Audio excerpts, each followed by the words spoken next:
Hello दोस्तों, नमस्कार। मैं BS आनंद BS एजुकेशन चैनल पर आप सभी का स्वागत है। आज मैं आपके लिए लेकर आया हूं बायोलॉजी के 50 मोस्ट इम्पॉर्टेंट क्वेश्चन जो कि नीट 2021 के लिए बहुत ही इम्पॉर्टेंट हैं। आपसे रिक्वेस्ट करता हूं कि वीडियो को स्किप बिल्कुल ना करें और अगर वीडियो अच्छी लगे तो वीडियो को शेयर करें और वीडियो को लाइक करें। चलिए तो स्टार्ट करता हूं।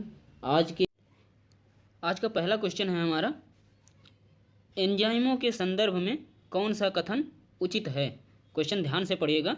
एंजाइमों के संदर्भ में कौन सा कथन उचित है। तो ऑप्शन 1 है holoenzyme equal to apoenzyme plus साह एंजाइम। ऑप्शन 2 है साह enzyme equal to apoenzyme plus holoenzyme. Option 3 है हेलो एंजाइम इक्वल टू साह एंजाइम प्लस साह कारक। ऑप्शन 4 है apoenzyme equal to holoenzyme plus साह enzyme. तो इसमें राइट आंसर ऑप्शन एक हो जाएगा, holoenzyme equal to apoenzyme plus साह एंजाइम, क्योंकि हेलो एंजाइम संयुग्मी होता है। हेलो एंजाइम संयुग्मी होता है। नेक्स्ट क्वेश्चन है हमारा, रक्त दाब आयतन में कमी के कारण किसका मोचन नहीं होगा। ध्यान से क्वेश्चन पढ़िएगा। रक्त दाब आयतन में कमी के कारण किसका मोचन नहीं होगा। ऑप्शन 1 है एट्रियल नेट्रियूरेटिक कारक। ऑप्शन 2 है एल्डोस्टेरॉन। ऑप्शन 3 है ADH। ऑप्शन 4 है रेनिन। तो इसमें राइट आंसर ऑप्शन 4 हो जाएगा, रेनिन। रेनिन का मोचन नहीं होगा क्योंकि रेनिन एक एंजाइम होता है। एंजाइम जो हमारे अमाशय में मिलता है।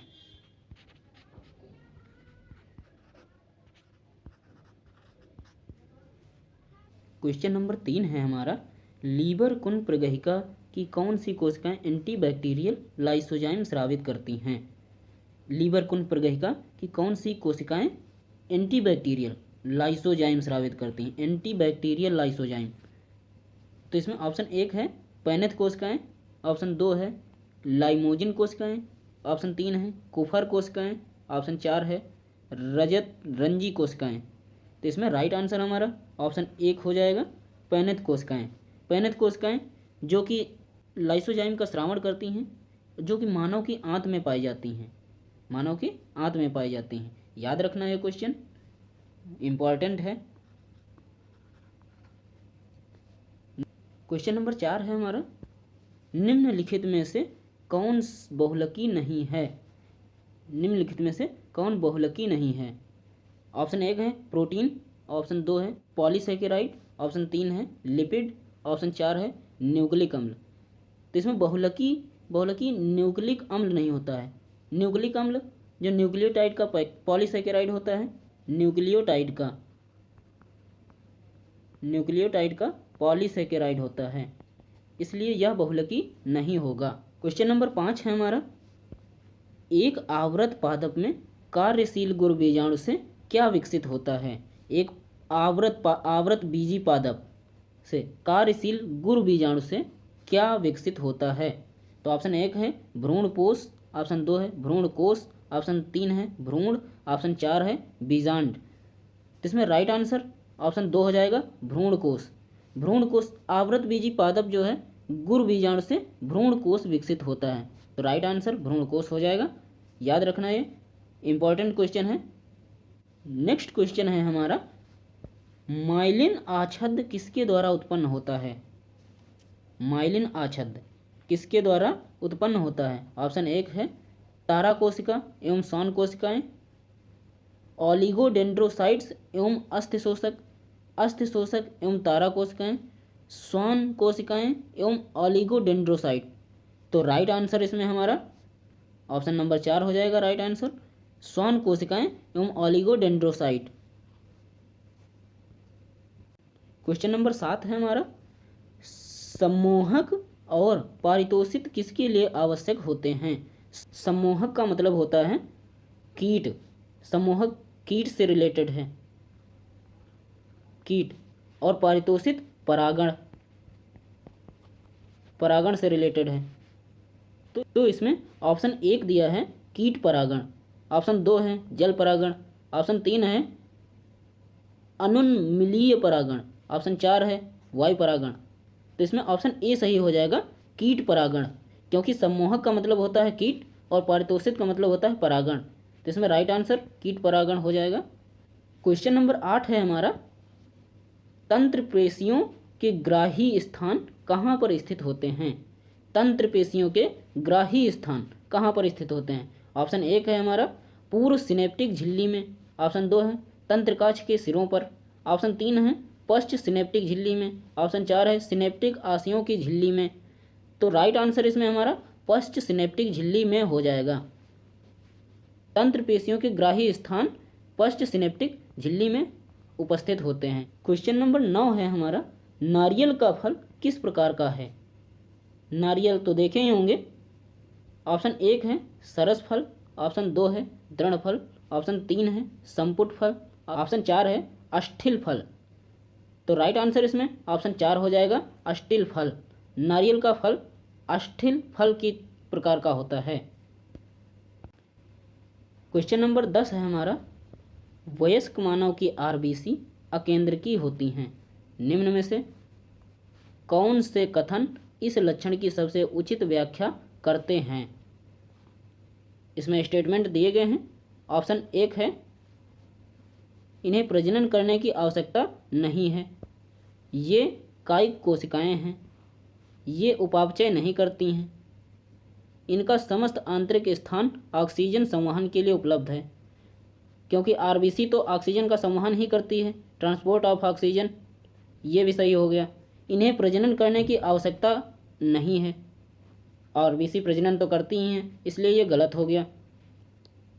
ऑप्शन बी है ये कायिक कोशिकाएं हैं, कायिक कोशिकाएं नहीं होती हैं, ये भी गलत है। ऑप्शन सी है ये उपापचय नहीं करती हैं, ये उपापचय करती हैं, आरबीसीज का उपापचय होता है, तो ये भी गलत हो गया। राइट इसमें ऑप्शन डी है। देख लेते हैं विकल्प कौन कौन से हैं। विकल्प ऑप्शन नंबर 1 है केवल ए, ऑप्शन 2 है ए सी एवं डी, ऑप्शन 3 है बी एवं सी, ऑप्शन 4 है केवल डी। तो राइट आंसर इसमें ऑप्शन 4 हो जाएगा केवल डी, क्योंकि ये ऑक्सीजन का संवहन करती हैं। क्वेश्चन नंबर 11 है हमारा, क्षमतायन कहाँ होता है? क्षमतायन कहाँ होता है?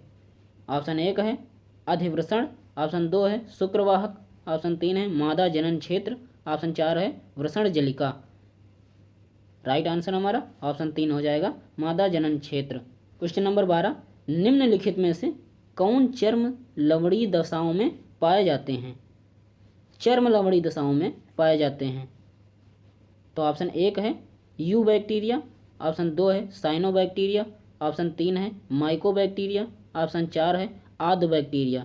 तो राइट आंसर इसमें हमारा 4 हो जाएगा आद बैक्टीरिया। चर्म लवणी दशाओं में आद बैक्टीरिया पाया जाता है। अगला क्वेश्चन है हमारा क्वेश्चन नंबर 13, लॉजिस्टिक वृद्धि में अंतःस्पर्शी कब प्राप्त होता है? जब लॉजिस्टिक वृद्धि में अंतःस्पर्शी कब प्राप्त होता है? जब k बराबर n हो, या n से बड़ा k हो, या k से बड़ा n हो, या फिर r का मान 0 की तरफ अग्रसर होता है। तो राइट आंसर इसमें हमारा 1 हो जाएगा, k के बराबर n होगा। अगर k बड़ा होगा n से तो इसमें लॉजिस्टिक वृद्धि नहीं होगी, अगर k छोटा होगा n से तब भी इसमें लॉजिस्टिक वृद्धि नहीं होगी, r का मान 0 तब तो बिल्कुल होगी ही नहीं। क्वेश्चन नंबर 14 है हमारा, अधिक दूध देने वाली गायों को प्राप्त करने के लिए किया गया कृत्रिम वरण क्या दर्शाता है? अधिक दूध देने वाली गायों को प्राप्त करने के लिए किया गया कृत्रिम वरण क्या दर्शाता है? तो ऑप्शन 1 है इसमें हमारा दिशात्मक वरण, क्योंकि यह लक्षण माध्य के एक दिशा में ढकेल देता है। ऑप्शन 2 है विदारक, क्योंकि यह जनसंख्या को 2 में विभाजित करता है, एक अधिक उत्पादन वाली एवं एक कम उत्पादन वाली। ऑप्शन 3 है स्थायी कारक के बाद विदारक, क्योंकि यह जनसंख्या में उच्च उत्पादक गायों का स्थायीकरण करता है। ऑप्शन 4 है हमारा स्थायी कारक वर्ण, क्योंकि यह जनसंख्या में इस लक्षण का स्थायीकरण करता है। कृत्रिम वर्ण का मतलब होता है दिशात्मक वर्ण। तो दिशात्मक वर्ण, कृत्रिम वर्ण लक्षण माध्य के एक दिशा में ढकेल देना ही कृत्रिम वर्ण कहलाता है। तो इसमें ऑप्शन 1 सही हो जाएगा, दिशात्मक वर्ण, क्योंकि यह लक्षण माध्य को एक दिशा में ढकेल देता है। क्वेश्चन नंबर 15 है हमारा, बेमेल चुनिए, मतलब गलत पेयर को चूज करिए। तो ऑप्शन 1 है हमारा रोडोस्पाइरलम कवकमूल। ऑप्शन 2 है एनाबीना नाइट्रोजन स्थायीकारक। ऑप्शन 3 है राइजोबियम एल्फा एल्फा। ऑप्शन 4 है फ्रैंकिया एलनस। तो राइट आंसर इसमें हमारा ऑप्शन ए हो जाएगा, रोडोस्पाइरलम कवकमूल। क्वेश्चन नंबर 16 है हमारा, अच्छी दृष्टि कैरोटीन प्रचुर खाद्य पदार्थों के पर्याप्त अंतर्ग्रहण पर निर्भर करती है। कैरोटीन और अच्छी दृष्टि किस खाद्य पदार्थ पर निर्भर करती है? निम्न में से सर्वोचित कथन का चयन कीजिए। तो इसमें स्टेटमेंट दिए गए हैं। स्टेटमेंट ए है, कैरोटीन से विटामिन ए के व्युत्पन्न बनते हैं। राइट है, क्योंकि विटामिन ए से ही कैरोटीन के व्युत्पन्न बनते हैं। ऑप्शन स्टेटमेंट बी है, प्रकाश वर्णक आंतरिक खंड की झिल्लिका बिंब में गड़े हुए होते हैं। झिल्लिका बिंब में प्रकाश वर्णक गड़े नहीं होते हैं, इसलिए ये स्टेटमेंट गलत है। स्टेटमेंट सेकंड है, रेटिनॉल विटामिन ए का व्युत्पन्न है। राइट है, क्योंकि रेटिनॉल विटामिन ए का रासायनिक नाम है। स्टेटमेंट डी है, रेटिनॉल सभी दृष्टि प्रकाश वर्णकों का प्रकाश अवशेषी भाग है। ये भी सही है, क्योंकि रेटिनॉल प्रकाश वर्णकों का अवशेषी भाग होता है। ए, स्टेटमेंट सी और स्टेटमेंट डी सही हैं। ए, सी, डी आप विकल्प में मिलान कर लीजिए। यहाँ पे विकल्प दिए गए हैं, ए, सी, डी देख लीजिए किस में है। ऑप्शन 1 में है, तो राइट आंसर हमारा ऑप्शन 1 हो जाएगा। अगला क्वेश्चन है हमारा क्वेश्चन नंबर 17, एग रोज जेल में पृथक हुए डीएनए खंड को किसके अभिरंजन के बाद देखा जा सकता है? एग रोज जेल में पृथक हुए डीएनए खंड को किसके अभिरंजक के बाद देखा जा सकता है? ऑप्शन 1 है एसीटोकार्मीन। ऑप्शन 2 है एनिलीन ब्लू। ऑप्शन 3 है एथिडियम ब्रोमाइड। ऑप्शन 4 है ब्रोमोफिनाल ब्लू। तो राइट आंसर इसमें हमारा ऑप्शन 3 हो जाएगा, एथिडियम ब्रोमाइड। एथिडियम ब्रोमाइड के द्वारा एग रोज जेल में पृथक किए गए डीएनए को देखा जा सकता है। अगला क्वेश्चन है हमारा क्वेश्चन नंबर 18, यकृत निवाहिका शरीर द्वारा यकृत में रुधिर कहाँ से आता है? यकृत निवाहिका सिरा द्वारा यकृत में रुधिर कहाँ से आता है? ऑप्शन 1 है अमाशय। ऑप्शन 2 है वृक्क। ऑप्शन 3 है आंत। ऑप्शन 4 है हृदय। तो राइट आंसर इसमें हमारा ऑप्शन 3 हो जाएगा, आंत से। यकृत निवाहिका सिरा द्वारा यकृत में रुधिर आंत से ही आता है। अगला क्वेश्चन नंबर 19 है, संवहनी एधा सामान्यतः क्या बनाती है? संवहनी एधा बॉटनी का क्वेश्चन है। ऑप्शन 1 है प्राथमिक पोषवाह। ऑप्शन 2 है द्वितीयक जाइलम। ऑप्शन 3 है परित्वक। ऑप्शन 4 है काग स्तर। तो राइट आंसर इसमें ऑप्शन 2 हो जाएगा, द्वितीयक जाइलम। संवहनी एधा द्वितीयक जाइलम का निर्माण करती है। क्वेश्चन नंबर 20 वेरी इंपॉर्टेंट है, इसको ध्यान से पढ़िएगा। थैलेसीमिया एवं दांत्र कोशिक अरक्तता दोनों ग्लोबिन अणु के संश्लेषण में समस्या के कारण होते हैं। उचित कथन का चयन कीजिए। थैलेसीमिया एवं दांत्र कोशिक दोनों ग्लोबिन अणु के संश्लेषण में समस्या के कारण होते हैं। उचित कथन का चयन कीजिए। ध्यान से क्वेश्चन को पढ़ लीजिएगा ताकि अच्छे से समझ में आ जाए। ऑप्शन 1 है हमारा, दोनों ग्लोबिन श्रृंखला संश्लेषण की गुणात्मक त्रुटि के कारण होते हैं। ऑप्शन 2 है थैलेसीमिया ग्लोबिन अणु के कम संश्लेषण के कारण होता है। ऑप्शन 3 है दांत्र कोशिका अरक्तता ग्लोबिन अणु में परिणात्मक समस्या के कारण होता है। ऑप्शन 4 है हमारा दोनों ग्लोबिन श्रृंखला संश्लेषण की गुणात्मकता त्रुटि के कारण होता है। तो राइट आंसर इसमें हमारा ऑप्शन 2 हो जाएगा। थैलेसीमिया ग्लोबिन अणु के कम संश्लेषण के कारण होता है। ग्लोबिन अणु का जब संश्लेषण कम होगा थैलेसीमिया तभी होगा। राइट आंसर ऑप्शन 2 होगा। क्वेश्चन नंबर 21 है हमारा, यदि पति एवं पत्नी का जीनोटाइप IA IB एवं IA है, ध्यान से क्वेश्चन पढ़िए, क्वेश्चन वेरी इंपॉर्टेंट है। यदि पति एवं पत्नी का जीनोटाइप IA IB एवं IA है तो इनके बच्चों में रुधिर वर्गों में कितने जीनोटाइप एवं फिनोटाइप संभव हैं। क्वेश्चन को अच्छे से पढ़ लीजिएगा, रिवाइज कर लेना ताकि अच्छे से समझ में आ जाए। ऑप्शन 1 है 3 जीनोटाइप एवं 4 फिनोटाइप। ऑप्शन 2 है 4 जीनोटाइप एवं 3 फिनोटाइप। ऑप्शन 3 है 4 जीनोटाइप एवं 4 फिनोटाइप। ऑप्शन 4 है 3 जीनोटाइप एवं 3 फिनोटाइप। तो राइट आंसर इसमें हमारा ऑप्शन 2 हो जाएगा, 4 जीनोटाइप एवं 3 फिनोटाइप। नेक्स्ट क्वेश्चन देखते हैं हम। क्वेश्चन नंबर 22 है हमारा, रंध्र छिद्र के खुलने में निम्नलिखित में से क्या सहायता करती है। रंध्र छिद्र के खुलने में निम्नलिखित में से क्या सहायता करती है। ऑप्शन 1 है द्वार कोशिकाओं की स्फीत में कमी। ऑप्शन 2 है द्वार कोशिकाओं की कोशिका भित्ति में सेलुलोज सूक्ष्म तंतुकों का तंत्रिजीय विन्यास। ऑप्शन 3 है द्वार कोशिकाओं की कोशिका भित्ति में सेलुलोज सूक्ष्म तंतुकों का अनुदैर्ध्य विन्यास। ऑप्शन 4 है द्वार कोशिकाओं की बाहरी भित्ति का संकुचन। तो राइट आंसर इसमें हमारा ऑप्शन 2 हो जाएगा, द्वार कोशिकाओं की कोशिका भित्ति में सेलुलोज सूक्ष्म तंतुकों के त्रिज्यीय विन्यास। राइट आंसर ऑप्शन 2 हो जाएगा। क्वेश्चन नंबर 23 है हमारा, बोगनविलिया में कांटे किसका रूपांतरण है। बोगनविलिया में कांटे किसका रूपांतरण है। बोगनविलिया, ऑप्शन 1 है अपस्थानिक जड़। ऑप्शन 2 है तना। ऑप्शन 3 है पर्ण।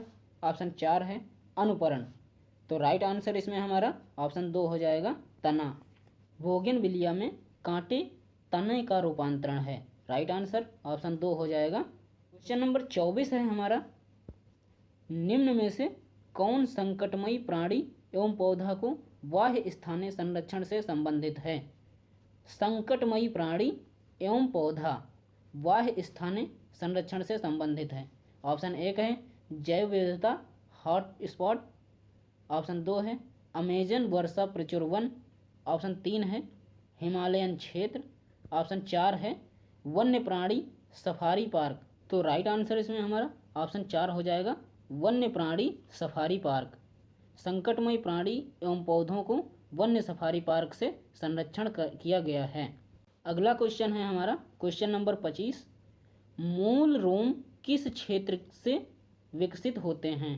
मूल रोम किस क्षेत्र से विकसित होते हैं। ऑप्शन 1 है दीर्घीकरण। ऑप्शन 2 है मूल गोप। ऑप्शन 3 है विभज्योतिकी सक्रियता। ऑप्शन 4 है परिपक्वन। तो राइट आंसर इसमें हमारा ऑप्शन 4 हो जाएगा, परिपक्वन। परिपक्वन इज राइट आंसर। अगला क्वेश्चन देखते हैं, एक रोग जो अलिंग सूत्र प्राथमिक अवयोजन के कारण होता है कौन सा है। अवयोजन के कारण होने वाला रोग कौन सा है। ऑप्शन 1 है क्लाइनफेल्टर सिंड्रोम। ऑप्शन 2 है टर्नर सिंड्रोम। ऑप्शन 3 है दांत कोशिका अरक्तता। ऑप्शन 4 है डाउन सिंड्रोम। तो राइट आंसर इसमें हमारा ऑप्शन 4 हो जाएगा, डाउन सिंड्रोम। अवयोजन के कारण डाउन सिंड्रोम अलिंग सूत्र का प्राथमिक अवयोजन है।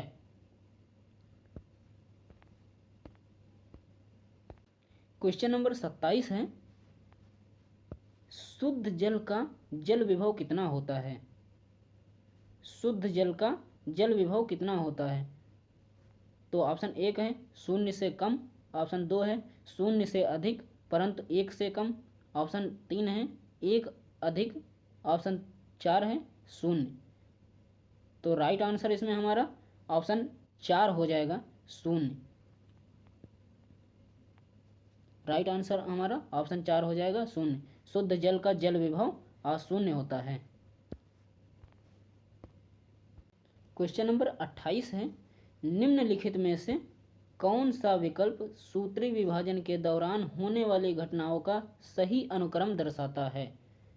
सूत्री विभाजन के दौरान होने वाली घटनाओं का सही अनुक्रम दर्शाता है। ऑप्शन 1 है संघनन, केंद्रक झिल्ली का विघटन, मध्य रेखा पर व्यवस्था, फिर गुणसूत्र बिंदु का विभाजन, फिर पृथक्करण, फिर अत्यावस्था। ऑप्शन 2 है संघनन, जीन विनिमय, केंद्रक झिल्ली का विघटन, पृथक्करण, अत्यांतावस्था। ऑप्शन 3 है संघनन, मध्य रेखा पर व्यवस्था, गुणसूत्र बिंदु का विभाजन, पृथक्करण, अत्यावस्था। ऑप्शन 4 है संघनन, केंद्रक झिल्ली का विघटन, जीन विनिमय, पृथक्करण। तो राइट आंसर इसमें हमारा ऑप्शन 1 हो जाएगा संघनन, केंद्रक झिल्ली का विघटन, मध्य रेखा पर व्यवस्था, गुणसूत्र बिंदु का विभाजन, पृथक्करण एवं अत्यावस्था। क्वेश्चन नंबर 29 है हमारा, बाजार में भेजने से पहले अभिव्यक्त प्रोटीन के पृथक्करण और शुद्धिकरण की प्रक्रिया को क्या कहा जाता है? पृथक्करण और शुद्धिकरण की प्रक्रिया को क्या कहा जाता है? तो ऑप्शन 1 है अनुप्रवाह, ऑप्शन 2 है जैव प्रक्रम, ऑप्शन 3 है पश्च उत्पादन प्रक्रमण, ऑप्शन 4 है प्रतिप्रवाह प्रक्रमण। तो राइट आंसर इसमें ऑप्शन 1 हो जाएगा अनुप्रवाह प्रक्रमण। अगला क्वेश्चन देखते हैं, क्वेश्चन नंबर 30, मानव शरीर में कौन सी अंतःस्रावी ग्रंथ अस्थायी है? अंतःस्रावी ग्रंथ कौन सी अस्थायी है? तो ऑप्शन 1 है तंत्रिका स्रावी पिंड, ऑप्शन 2 है पीतक पिंड, ऑप्शन 3 है अंडाभ पिंड, ऑप्शन 4 है पीनियल ग्रंथ। तो राइट आंसर इसमें हमारा पीतक पिंड हो जाएगा। ऑप्शन 2 पीतक पिंड अंतःस्रावी ग्रंथ, ये पीतक पिंड अंतःस्रावी ग्रंथ है अस्थायी। अगला क्वेश्चन देखते हैं, क्वेश्चन नंबर 31, निम्नलिखित में से कौन मृत कोशिकाओं का बना होता है? क्वेश्चन ध्यान से पढ़ना, इंपॉर्टेंट भी है। निम्नलिखित में से कौन मृत कोशिकाओं का बना होता है? ऑप्शन 1 है स्थूल कोणोतक, ऑप्शन 2 है काग, ऑप्शन 3 है पोषवाह, ऑप्शन 4 है पीनियल ग्रंथ। तो राइट आंसर इसमें हमारा हो जाएगा ऑप्शन 2 काग। काग होता है मृत कोशिकाओं का बना, काग मृत कोशिकाओं का बना होता है। क्वेश्चन नंबर 32 है हमारा, निवही शैवाल एक उदाहरण कौन सा है? निवही शैवाल का एक उदाहरण कौन सा है? ऑप्शन 1 है वालवॉक्स, ऑप्शन 2 है यूलोथ्रिक्स, ऑप्शन 3 है स्पायरोगायरा, ऑप्शन 4 है क्लोरेला। तो राइट आंसर हमारा हो जाएगा वालवॉक्स। ऑप्शन 1 निवही शैवाल का उदाहरण वालवॉक्स होता है। अगला क्वेश्चन देखते हैं, क्वेश्चन नंबर 33, स्तंभ फर्स्ट में दिए गए यौन संचारित रोगों को उनके रोग कारकों स्तंभ सेकंड के साथ सुमेलित कीजिए।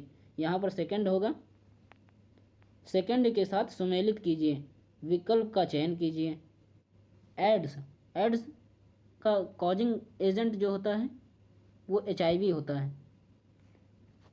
और फिर सुजाक, सुजाक का जो कॉजिंग एजेंट होता है वो नाइजीरिया होता है। और सिफिलिस, सिफिलिस का जो कॉजिंग एजेंट होता है वो ट्रेपिनोमा होता है। जनन मिस्से, जनन मिस्से का फिर ह्यूमन पैपिलोमा विषाणु, ह्यूमन पैपिलोमा विषाणु से जनन मिस्से होता है। तो आप देख सकते हैं किसमें कौन सा ऑप्शन सही है। ऑप्शन 1 का है दूसरा, ऑप्शन B का तीसरा, ऑप्शन C का चौथा और ऑप्शन D का पहला। राइट आंसर तो हमारा चौथा हो जाएगा राइट आंसर। अगला क्वेश्चन देखते हैं, क्वेश्चन नंबर 34, कॉपर मोचित आईयूडीज में कॉपर आयनों का क्या कार्य होता है? कॉपर मोचित आईयूडीज, आईयूडीज का मतलब intra uterine device, intra uterine device होता है। इसका कॉपर आयनों का क्या कार्य होता है? तो ऑप्शन एक है युग्मक जनन को रोकते हैं, ये गर्भाशय की रोपण के लिए अनुपयुक्त होते बना देते हैं। ऑप्शन एक है ये युग्मक जनन को रोकते हैं। ऑप्शन दो है ये गर्भाशय को रोपण के लिए अनुपयुक्त बना देते हैं। ऑप्शन तीन है ये अंडोत्सर्जन के संदमित करते हैं, ये शुक्राणुओं की गतिशीलता एवं निषेचन क्षमता कम करते हैं। तो राइट आंसर इसमें हो जाएगा हमारा ऑप्शन नंबर 4, ये शुक्राणुओं की गतिशीलता एवं निषेचन क्षमता को कम करते हैं। शुक्राणुओं को मतलब स्पर्म।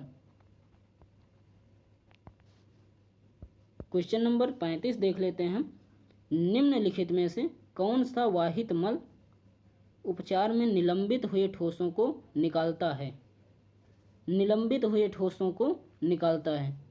ऑप्शन एक है द्वितीयक उपचार, ऑप्शन दो है प्राथमिक उपचार, ऑप्शन तीन है आपंक उपचार, ऑप्शन चार है तृतीयक उपचार। तो राइट आंसर इसमें हमारा हो जाएगा प्राथमिक उपचार। ऑप्शन दो प्राथमिक उपचार वाहित मल उपचार में निलंबित हुए ठोसों का प्राथमिक उपचार निकाल देता है। ये क्वेश्चन बहुत इंपॉर्टेंट है, याद रखना इनको। अगला क्वेश्चन है हमारा क्वेश्चन नंबर 36। हेमिकार्डेट कार्डेटों के साथ कौन सी महत्वपूर्ण विशिष्टता की साझेदारी करते हैं? हेमिकार्डेट और कार्डेटों के साथ कौन सी महत्वपूर्ण विशेषता की साझेदारी करते हैं? ऑप्शन एक है अधरतल नलिका तंत्रिका रज्जु, ऑप्शन दो है क्लोम छिद्र युक्त ग्रसनी, ऑप्शन तीन है बिना क्लोम छिद्र की ग्रसनी, ऑप्शन चार है पृष्ठ रज्जु की अनुपस्थिति। तो राइट आंसर इसमें हमारा ऑप्शन दो हो जाएगा क्लोम छिद्रयुक्त ग्रसनी, क्लोम छिद्रयुक्त ग्रसनी। अगला क्वेश्चन है हमारा क्वेश्चन नंबर 37। डीएनए एक आनुवांशिक पदार्थ है, इसका अंतिम प्रमाण किसके प्रयोग से आया? डीएनए का अंतिम प्रमाण किसके प्रयोग से आया?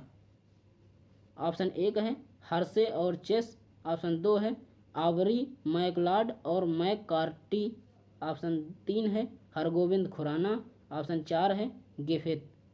तो राइट आंसर इसमें हमारा ऑप्शन एक हो जाएगा हर्शे और चेस ने, हर्शे और चेस के प्रयोग से इसका अंतिम प्रमाण आया।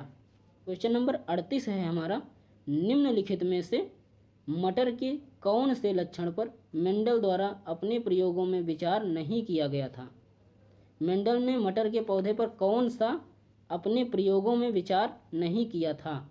ऑप्शन एक है त्वचा ग्रंथिल का ग्रंथिल रहित, ऑप्शन दो है बीज हरा या पीला, ऑप्शन तीन है फली फूली हुई या संकुचित, ऑप्शन चार है तना लंबा या बौना। तो इसमें राइट आंसर ऑप्शन एक हो जाएगा त्वचा ग्रंथिल का ग्रंथिल रहित। त्वचा ग्रंथिल या ग्रंथिल रहित पर मेंडल ने अपने प्रयोगों में विचार नहीं किया था। क्वेश्चन नंबर 39 है हमारा। विशिष्ट श्वसन मूलों को उत्पन्न करने वाले तथा सजीव प्रजनता दर्शाने वाले पादप निम्नलिखित में से किससे संबंधित हैं? सजीव प्रजनता दर्शाने वाले और श्वसन मूलों को उत्पन्न करने वाले पादप किससे संबंधित हैं? ऑप्शन एक है लवण मृदोद्भिद, ऑप्शन दो है समोफाइटस, ऑप्शन तीन है हाइड्रोफाइटस, ऑप्शन चार है मिजोफाइटस। तो राइट आंसर इसमें हमारा लवण मृदोद्भिद हो जाएगा, ऑप्शन एक हो जाएगा राइट आंसर। क्वेश्चन है हमारा क्वेश्चन नंबर 40। एटलस तथा एक्सिस के मध्य किस प्रकार की पिवोट संधि होती है? एटलस बोन और एक्सिस बोन के मध्य कौन सी पिवोट संधि होती है? ऑप्शन एक उपास्थ्य संधि, ऑप्शन दो साइनोवियल संधि, ऑप्शन तीन सैडल संधि, ऑप्शन चार तंतुवत संधि। तो राइट आंसर इसमें हमारा ऑप्शन दो हो जाएगा साइनोवियल संधि। एटलस और एक्सिस के मध्य साइनोवियल संधि की पिवोट संधि होती है। अगला क्वेश्चन देखते हैं क्वेश्चन नंबर 41। प्रकाश संश्लेषण की दर को प्रभावित करने वाले कारकों के विषय में निम्नलिखित में से कौन सा कथन सही नहीं है? प्रकाश संश्लेषण की दर को प्रभावित करने वाले कारकों के विषय में निम्नलिखित में से कौन सा कथन सही नहीं है?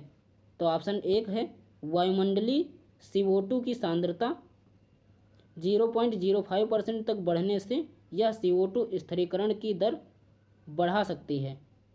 ऑप्शन दो है C3 पादप उच्च तापमान की प्रतिक्रिया में बढ़ा हुआ प्रकाश संश्लेषण दर्शाते हैं, जबकि C4 पादपों के लिए इष्टतम तापमान अपेक्षाकृत काफ़ी कम होता है।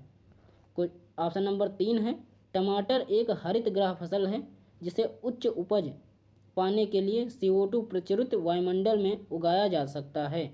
ऑप्शन चार है CO2 स्थिरीकरण के लिए प्रकाश संतृप्ति पूर्ण सूर्य प्रकाश के 10% पर होती है।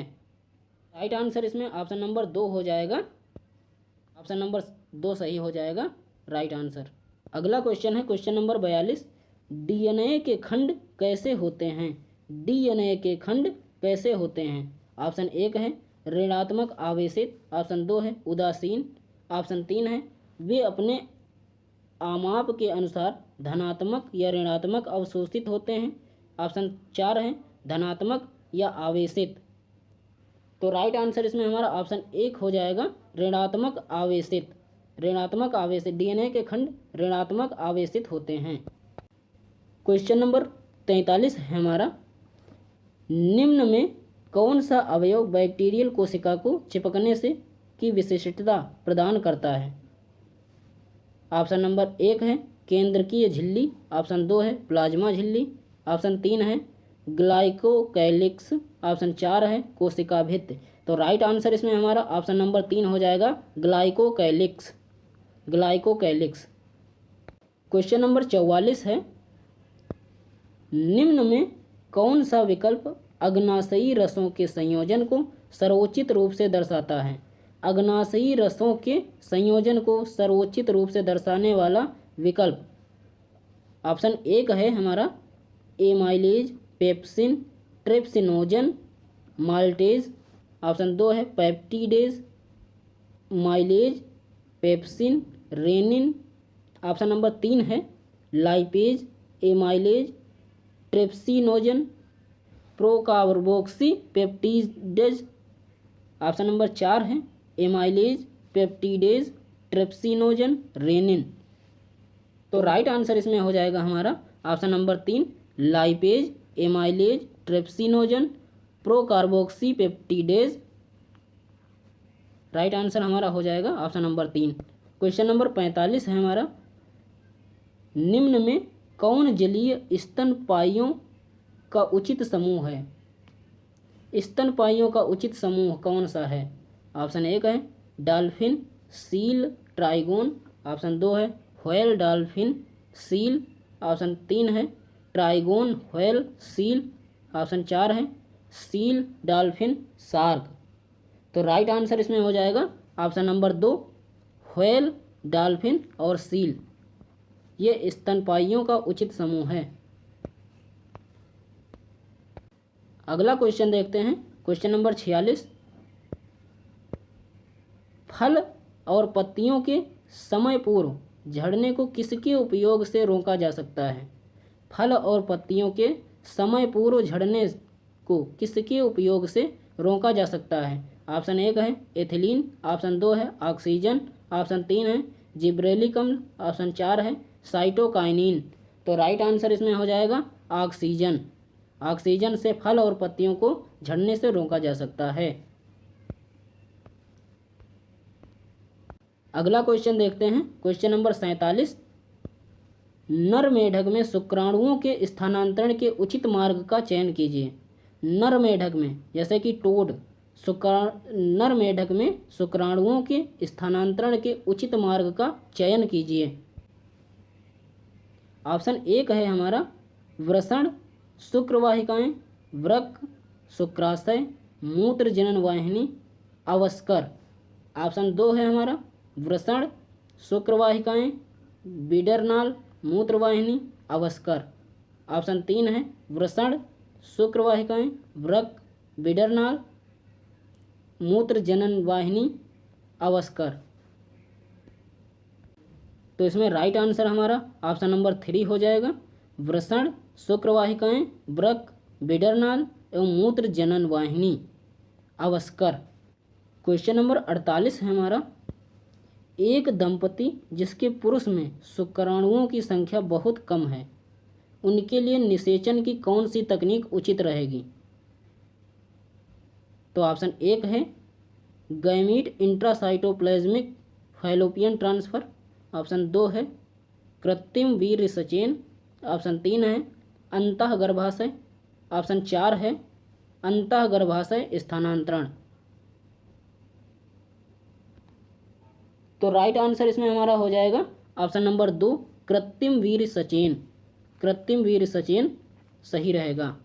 अगला क्वेश्चन देखते हैं, क्वेश्चन नंबर 49, किस पारतंत्र में अधिकतम जैवभार होता है? किस पारतंत्र में अधिकतम जैवभार होता है? ऑप्शन 1 है घास स्थल पारतंत्र, ऑप्शन 2 है ताल पारतंत्र, ऑप्शन 3 है झील पारतंत्र, ऑप्शन 4 है वन पारतंत्र। तो राइट आंसर इसमें हमारा हो जाएगा ऑप्शन नंबर 4 वन पारतंत्र। पारतंत्र में जैवभार अधिकतम होता है। क्वेश्चन नंबर 50 है हमारा, जो कि वेरी वेरी इंपॉर्टेंट है। फेफड़े हवा से भरे हुए कोष कोशिकाओं के बने होते हैं, बलपूर्वक निःश्वसन के बाद भी ये किस कारण से पूर्णतया नहीं सिकुड़ते? क्वेश्चन फिर से पढ़ते हैं। फेफड़े हवा से भरे हुए कोष कोशिकाओं के बने होते हैं, बलपूर्वक निःश्वसन के बाद भी ये किस कारण से पूर्णतया नहीं सिकुड़ते हैं? ऑप्शन 1 है अंतःश्वसन सुरक्षित आयतन, ऑप्शन 2 है ज्वारीय आयतन, ऑप्शन 3 है निःश्वसन सुरक्षित आयतन, ऑप्शन 3 है निःश्वसन सुरक्षित आयतन, ऑप्शन 4 है अवशिष्ट आयतन। तो राइट आंसर इसमें हो जाएगा ऑप्शन नंबर 4 अवशिष्ट आयतन।